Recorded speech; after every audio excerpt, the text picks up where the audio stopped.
Hey, what's going on out there, Facebook and YouTube? I'm making this video here to talk about the 3 ballot questions that will be coming up during tomorrow's election. So, the 3 ballot questions in the state of Massachusetts are the My Right to Repair Act, question number 1, the Death with Dignity Act, which is question number 2, and the legalization of medical marijuana, which is question number 3. Now, we're going to start with question 1, which is the My Right to Repair Act. The My Right to Repair Act shouldn't even really be on the ballot because it was already passed back in July 31st of this year. The My Right to Repair Act was an agreement reached through legislation which allows the small repair shops to receive diagnostic information, the ability to do flash updates and program computers at their small shops, and they were able to receive the special tools needed to make jobs easier in repairing today's complex automobiles. Alright? So, the My Right to Repair Act really has nothing at all to do with getting your warranty done at a small repair shop. Okay? One of the things people talk about is, oh, you'll be able to get your warranty done at your local mechanic. That just isn't true. The My Right to Repair Act bill says nothing about that at all. All it really does is allow small shops to be able to purchase the information from the auto manufacturers to properly diagnose complex situations on vehicles, to be able to program and update certain modules and computers on the vehicles, and allows them to get the right tools in order to repair certain things. Okay? So, My Right to Repair Act was already passed, shouldn't even really be on the ballot, and has absolutely nothing to do with warranty at all. Alright? It doesn't really make much of a difference, okay? Most small shops aren't going to be able to do the things that dealerships can do anyway because it's very complex procedure. In order to be able to update the computers in the cars and like flash the modules and stuff like that, you have to buy a special device which is called a pass-through. Now you hook the pass-through up to your laptop or your computer in the shop, and then you hook the pass-through up to the scan tool and plug the scan tool into the car, and you have to buy a subscription through the auto manufacturer like Chrysler or GM or Ford, which allows you to purchase the download, which is the flash update, and pass it through onto the vehicle. Small shops have already been able to do this for a long time. This has already been around for quite a while, and they passed the bill back in like July 31st, which makes it mandatory for the auto manufacturers to sell them this anyway. So it's not really a big deal. Some of the problems with this is, however, when you're flash updating a computer, or you're doing a download, or you're programming a computer, if the information is lost or screwed up in some way, which a lot of these pass-through devices can do, it can really mess up the computer, and you're going to have to bring it to the dealership to have the thing completely reprogrammed or replaced if the damage isn't too bad.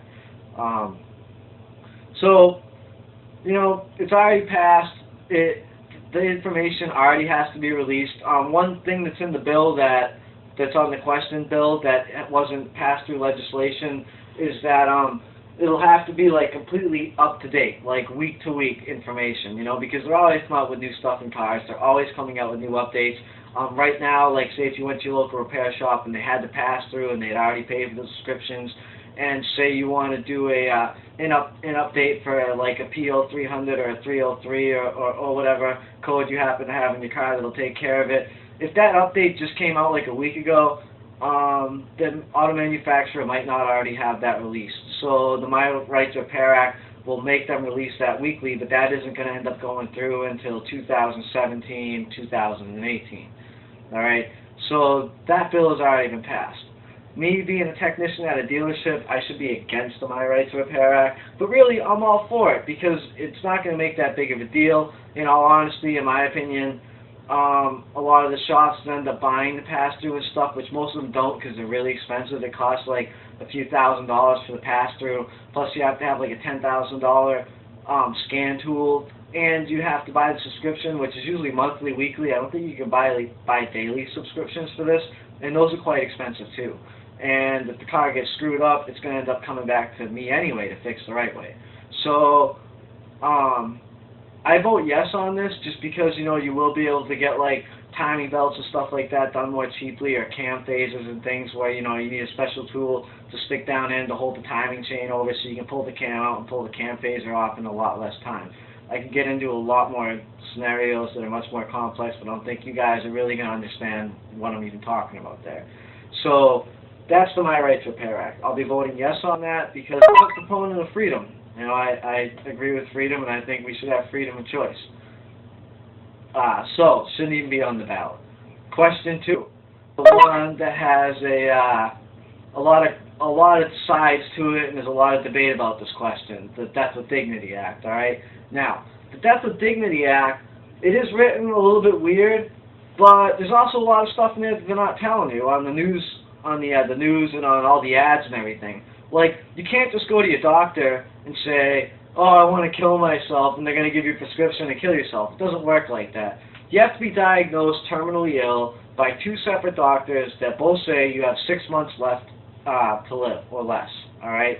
And then you have to go there, and you have to fill out 2 separate forms, one, alright, stating why you want to do it and everything, and they have to be 15 days apart, and you have to have 2 people with you. One person can be family member, and one person has to not be family member, and neither of them can be next of kin or heir to the estate. So you can't have someone that's like an heir to an estate pushing someone saying, oh, you should just kill yourself, you're in a lot of pain, knowing they're going to get like money or whatever, or get your estate.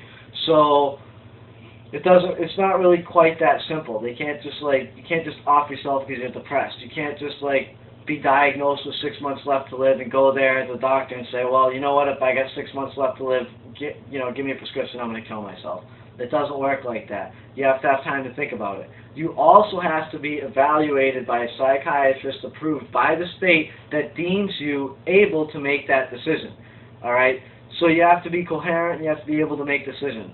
If you're in a vegetative state or in a coma or something like that, the person that has power of attorney to you, or the next of kin, or the heirs of your estate, or your family, they can't decide to off you. It doesn't work like that. You know, you have to be able to make the decision by yourself. You have to fill out separate forms, 15 days apart. You have to have 2 people with you when you go fill out these forms, and they're going to try to talk you out of it.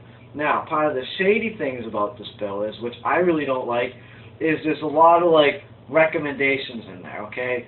And recommendations are different from saying you have to do this. Some of the recommendations are, they recommend that you do it at home and you don't do it in a public place. They recommend that you don't do other things to kill yourself. There's a lot of recommendations in there which aren't good, okay? But then again, like I said, I'm a proponent of freedom of choice and freedom of decision. So if someone has 6 months left to live and they're in a lot of pain and they want to off themselves, they want to kill themselves, well, that's their decision. I mean, me personally, I would never kill myself. If I was told I had 6 months left to live and I was dying or whatever and I was in a lot of pain, I would not kill myself. And that's because of my own spiritual beliefs. I honestly believe that if you kill yourself, it's the worst thing you can do to your soul forever. Alright, I read the Bible. I don't follow Christianity. I'm not a member of any group or anything, but I read the Bible and I interpret it in my own way, and I think it's, I think the Bible is a history book which is written and interpreted by multiple different groups in different ways, and they add all kinds of doctrines and this and that, but that's a whole other issue on the side. So, the Death with Dignity Act would simply allow someone through a somewhat lengthy process, and they have to talk to a lot of different doctors and psychiatrists to end their pain and suffering. And I don't think that the government should be a big nanny state and tell you that if you're dying and you're in a lot of pain and you want to end it, that you can't, because that's your freedom of choice. You have the right to make that decision. So I will be voting yes on question number 2, the Death with Dignity Act. So don't believe the ads, you can just go to your doctor and get a bottle of pills and eat 100 of these pills and you go through this excruciating death.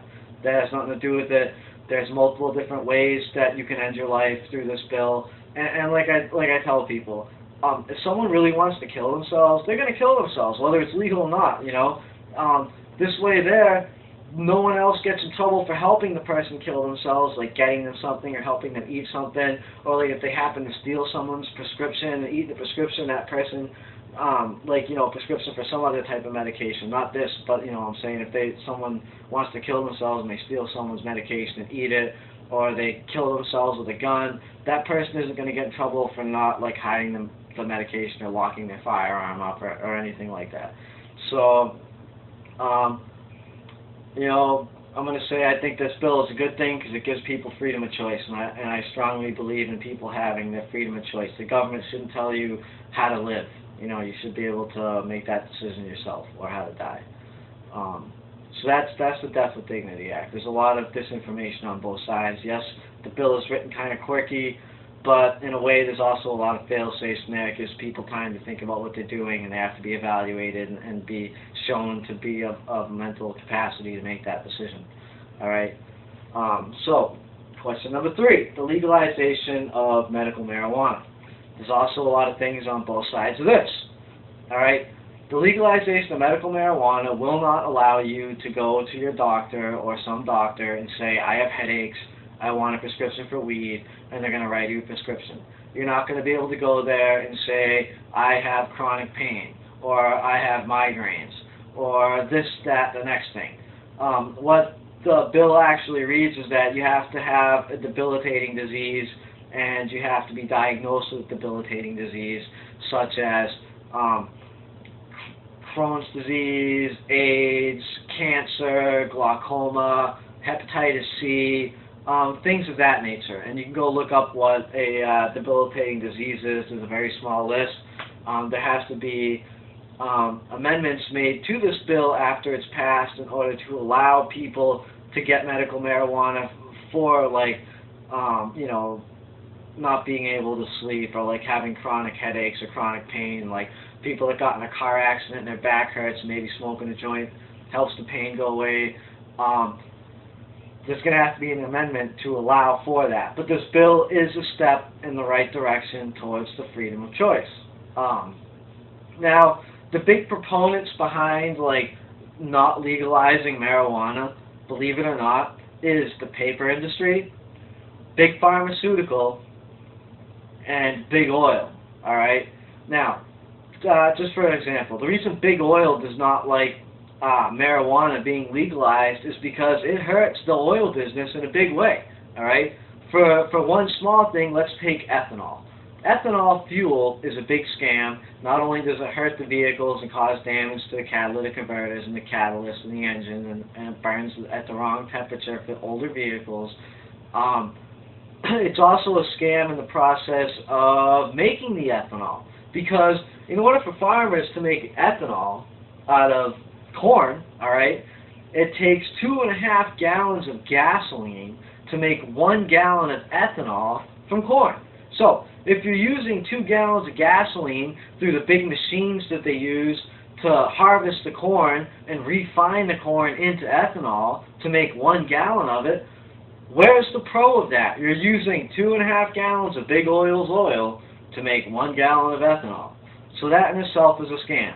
The paper industry and the clothing industry, they lose out big time because no longer will you have clothes that are made out of all these different synthetic fibers and stuff that we have today. Most clothes will be made out of hemp because it's very cheap to grow, it's very easy to grow, especially if you're just growing weed to make clothes out of it and paper and stuff like that. Big pharmaceutical is another one that fights it because marijuana helps slow down the process of cancer. Marijuana helps with all kinds of mental illnesses and diseases and helps with pain. And big pharmaceutical is not in it to cure you, believe it or not. Big pharmaceutical is there to ease your suffering or help block your problem and keep a customer for life. If big pharmaceutical came out with drugs that would cure your problem or cure your disease, they're going to put themselves out of business. Oh, here, take this prescription medication and you're no longer going to have cancer, or you're no longer going to have glaucoma, or whatever it be. Then guess what? A customer that they would have for life, that they're going to make a crap ton of money off the insurance companies who are all tied in with it anyway, which is a whole big long thing that I could go on for an hour about, which I'm not even going to get into. they end up losing a lot of money. Alright? So those are the people that fight the whole marijuana thing. So, those are the 3 questions in a very short video. I was going to make this video really long and break down each question into all the things, but I pretty much read you what the bills read. The My Right to Repair Act very simply allows the information to flash update your computer and your cars. It allows the diagnostic information to properly fix things. The bill's already been passed, alright, so that shouldn't even be on the ballot. Question 2 I went through, and question 3, I'll be voting yes on that as well. At the end of this video right here, I'm going to put a little thing on, because anyone that's watching this video probably follows a lot of my things on Facebook, and people on YouTube. I'm sorry I don't make a lot of YouTube videos concerning conspiracy things and stuff like that, but all the things that are going on in the world, all these earth changes, all the earthquakes, the crazy weather, the bunkers that they're building, all the money that they're spending, the money that they're printing like crazy, like it's not really going to matter. It all can be tied into one thing. And that one thing is really scary. And I've thought about making a video and putting it out there and kind of letting people know through, like, over my decade of research, the conclusion that I came to a long time ago that is now being proved through everything that's happened. I was going to make a video about that and put it out there and tell people what the real deal is and how to prepare for it and what they need to know. But I fight myself on making this video because if you watch the video that I may make, it could change everything in the way you think, like it's changed me. So there's my video on the 3 questions.